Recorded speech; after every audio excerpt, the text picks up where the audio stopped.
Halo bro, masih bersama gua lagi di channel Budi Football.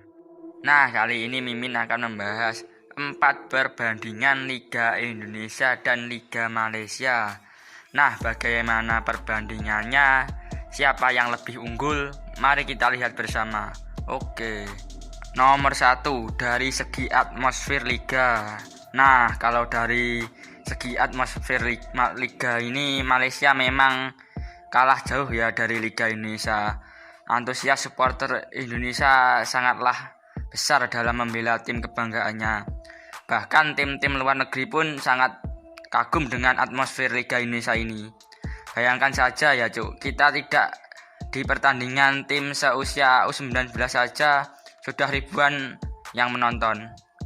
Mungkin kalau kita di Malaysia agak sedikit langka ya pemandangan yang seperti ini.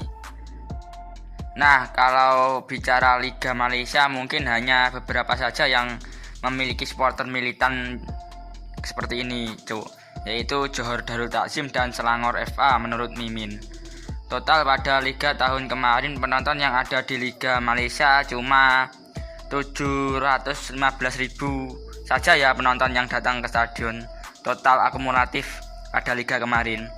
Ini kalah jauh ya dari Liga Indonesia. Praktis penonton yang hadir di stadion pada tahun 2019 mencapai 2 juta lebih ya di Liga Indonesia.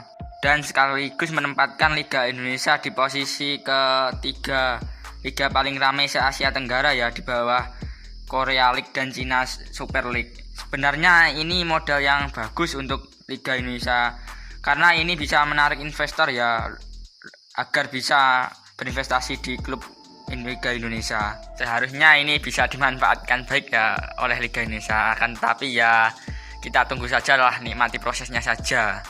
Kira-kira 5 tahun ke depan saya yakin Liga Indonesia ini bisa lah mengungguli Malaysia Super League. Yang penting kita optimis saja bro. Oke, nomor 2 ini ada infrastruktur stadion. Oke, kita bahas dari infrastruktur stadion ya, dan kita bandingkan. Mungkin Liga Malaysia sedikit unggul dalam penunjang infrastruktur yang satu ini, karena Liga Malaysia sudah selangkah lebih maju dalam pengembangan stadion. Kalau Liga Indonesia kita bisa lihat sendirilah ya cuk, kalau Indonesia sedang gencar-gencarnya dalam membangun stadion yang lebih modern dan bertaraf internasional, karena kan Indonesia ditunjuk sebagai tuan rumah Piala Dunia U19 ya pada tahun 2023. Memang di 3 tahun ini Malaysia sudah berada di sepak bola industri ya, sedangkan di liga kita masih bertransisi menuju ke sepak bola industri. Tapi sepak bola Indonesia tidak kalah kok. Kita bisa lihat di Indonesia sudah banyak dibangun stadion baru. Bisa kita sebut Stadion Papua Bangkit, Stadion Batakan, dan stadion yang baru direnovasi sebelumnya. Ini sebagian stadion yang modern di Indonesia ya, tapi sayang stadion di Indonesia ini masih jarang ya yang ditemui stadion yang full single seat. Semuanya masih belum single seat di stadion Indonesia ini rata-rata. Tapi dalam kurun setahun terakhir ini sudah banyak stadion yang setidaknya stadionnya sudah single seat bro. Ada Gelora Bung Tomo itu ya sudah full single seat karena di tahun 2023 sudah digunakan untuk Piala Dunia U19. Praktis ya stadion-stadion yang full single seat ini ada stadion yang ditempati klub-klub besar di Indonesia ya menurut Mimin. Dan di Malaysia sendiri ini stadion single seat hampir semuanya sudah single seat ya bro. Terutama itu dari klub Johor Darul Takzim yang baru jadi itu, wah mewah sekali itu stadionnya, sudah full single seat dan go internasional stadion JDT itu. Yang kita lanjut, nomor 3 ini ada kualitas pemain lokal dan pemain asing Liga Indonesia dan Liga Malaysia. Oke, yang nomor 3 ini kita bandingkan kualitas pemain secara garis besar. Liga Indonesia lebih terkenal ya bro dengan permainan fisik dan skillnya, dan pemain Liga Malaysia lebih mengandalkan taktikal. Hal ini pernah diusungkan langsung oleh pelatih asal Indonesia yaitu Coach Rahmat Darmawan. Dan Coach RD pernah mengungkapkan pemain Malaysia lebih mudah mengenal taktikal dan mengenal strategi,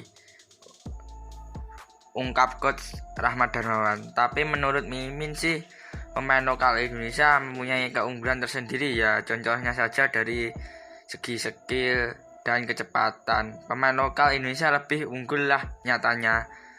Banyak juga klub negeri jiran yang mengincar pemain-pemain Indonesia. Inilah keunggulan pemain Indonesia ya, yang perlu diasah lagi. Kita bisa lihat ya, dari 1 tahun ini banyak klub negeri jiran yang mengincar pemain-pemain dari Liga 1. Contohnya saja yang terbaru adalah pemain asing Persebaya, David Da Silva dan Makan Konate yang direkrut oleh klub negeri jiran yaitu Trengganu FC. Ini membuktikan ya bahwa Liga 1 ini hampir samalah kualitasnya dengan klub-klub Liga Malaysia. Karena dari segi perekrutan pemain asing, pemain klub-klub Indonesia ini sangat handal ya, bisa merekrut pemain asing yang berbakat ini. Dan pemain lokal kita juga banyak yang diincar klub luar negeri. Contohnya saja Ryuji Utomo yang sekarang sudah bermain di klub Pahang Malaysia, dan Syahrial Abimanyu yang sudah direkrut oleh klub kaya raya asal Malaysia yaitu Johor Darul Takzim. Oke, kita lanjut yang nomor 4. Nomor 4 ini kita bandingkan dari segi kualitas klub ya bro. Nah, kalau berbicara kualitas klub, menurutku Liga Malaysia sedikit lebih unggul dalam sistemnya dan dari profesionalitasnya. Ini yang seharusnya dicontoh oleh klub-klub Indonesia ya. Seiring majunya zaman harus mengikuti. Rata-rata klub Malaysia ini sudah menuju sepak bola industri bro, dan banyak juga yang masuk pasar saham. Contohnya saja klub Johor Darul Takzim, Selangor FA dan Kedah FA.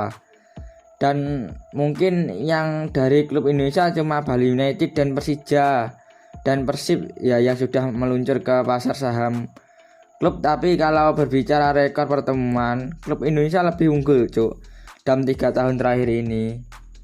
Yang terbaru klub top asal Malaysia JJT ini dibantai habis ya di GBK oleh Persija pada tahun 2018 di kompetisi AFC Cup. Dan baru-baru ini Persebaya juga membantai tim asal Malaysia lainnya yaitu Sabah FA di Gelora Bung Tomo pada laga uji coba bro. Ini membuktikan bahwa tim Indonesia lebih sedikit unggul di pertandingan. Walaupun kita kalah di fasilitas, kita masih unggul di kualitas pemain lokal dan pemain asing. Ya memang kita harus akui ya kalau klub-klub Liga Malaysia ini sedikit lebih maju dari klub Liga Indonesia dari segi fasilitasnya. Ya ini juga bisa jadi pelajaran kita, bisa diambil hikmahnya ya. Kalau kita masih ketinggalan dalam segi fasilitas latihan-latihan untuk pemain-pemain lokal kita. Oke, itu saja yang Mimin bahas pada tema kali ini ya. Terima kasih. Jangan lupa like, comment, and subscribe. Oke.